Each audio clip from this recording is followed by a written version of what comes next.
Kharkiv में जारी जंग के बीच हो रही है भारी बर्फबारी।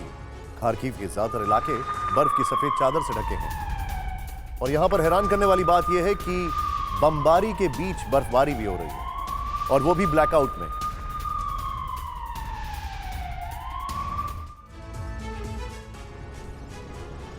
रूस यूक्रेन जंग में अब तीसरे प्लेयर की एंट्री हो गई है जो कहीं ज्यादा तबाही मचाने को तैयार है। इस मार से दोनों देश बच नहीं सकेंगे। ये डेंजरस प्लेयर है मौसम। जी हाँ, ठंड का मौसम आ चुका है। रूस और यूक्रेन के ज्यादातर हिस्सों में बर्फबारी शुरू हो गई है। बर्फ की सफेद चादर हर ओर दिख रही है। खार्किव वॉर जोन से आई तस्वीर में भी बर्फ ही बर्फ दिख रही है। खार्किव में ऑपरेशन चलाने में यूक्रेनी सैनिकों को भारी दिक्कत हो रही है। खेरसोन के बाद यूक्रेन ने खार्किव पर हमला तेज कर दिया है, लेकिन बर्फबारी ने यूक्रेन की मुश्किल बढ़ा दी है। दरअसल ठंड रूस और यूक्रेन दोनों के लिए ही मुसीबत का सबब बनने वाली है। रशियन मिसाइलों ने बिजली सप्लाई करने वाले स्टेशंस और पावर प्लांट्स को मलबे में बदल दिया है। ऐसा एक नहीं बल्कि यूक्रेन ऑर्गेनिक फार्मिंग करेंगे तो सिर्फ आपकी ही सेहत ही नहीं बल्कि आपके पैसों की सेहत भी अच्छी रहेगी। ऑर्गेनिक फार्मिंग सीखनी है तो फ्रीडम ऐप को अभी डाउनलोड करो। यूक्रेन के करीब 15 इलाकों में किया गया है। अब यूक्रेन के ज्यादातर इलाके अंधेरे में डूबे हैं। पानी की सप्लाई भी नहीं हो रही है। खार्किव, कीव, लवीव जैसे इलाकों में बिजली की सप्लाई रुक गई है। ज़ेलेंस्की ने पश्चिमी देशों से जनरेटर की मांग की है। बैटरी सप्लाई करने की भी मांग की है। वाटर प्योरीफायर और वाटर हीटर भी मांगा गया है। रशियन टैंक पर यूक्रेन का हमला सामने आया। यूक्रेनी हमले में रशियन T-72B3 तबाह हो गया। रूसी सेना को लगातार टारगेट कर रहा है यूक्रेन।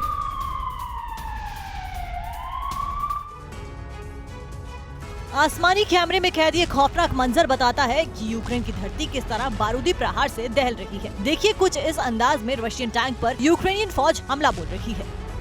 रूसी सेना के घातक T-72B3 को विध्वंसक अटैक में तबाह और बर्बाद कर दिया गया। पुतिन की पलटन को संभलने का मौका तक नहीं दिया जा रहा। एक के बाद एक ताबड़तोड़ वार किए गए। इसका अंजाम ये हुआ कि चारों तरफ सिर्फ और सिर्फ धुआं नजर आने लगा। ये तो महज एक तस्वीर भर है। जमीनी सच्चाई यही है कि ज़ेलेंस्की की आर्मी रूसी सेना को इसी तरह नॉन स्टॉप निशाना बना रही है।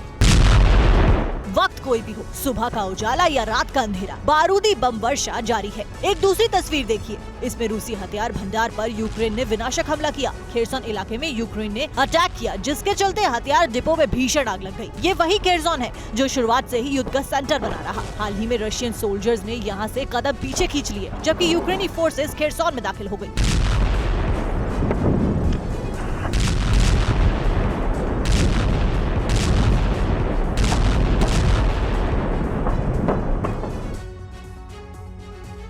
और हवा में रूसी मिसाइल उड़ाने का एक सनसनीखेज वीडियो सामने आया है। यूक्रेन ने एक साथ 2 रशियन मिसाइलों को उड़ाया है। राजधानी कीव के ऊपर दिखी हैरत अंगेज तस्वीर। जर्मन IRIS-T एयर डिफेंस ने रूसी मिसाइल ध्वस्त की।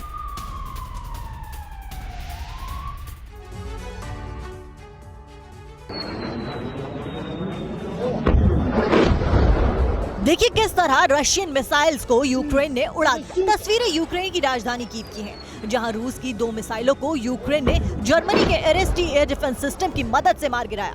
रूस के हवाई हमलों से यूक्रेनी फोर्स और स्थानीय लोगों को बचाने के लिए जर्मनी ने यूक्रेन को 4 IRIS-T एयर डिफेंस सिस्टम दिए हैं।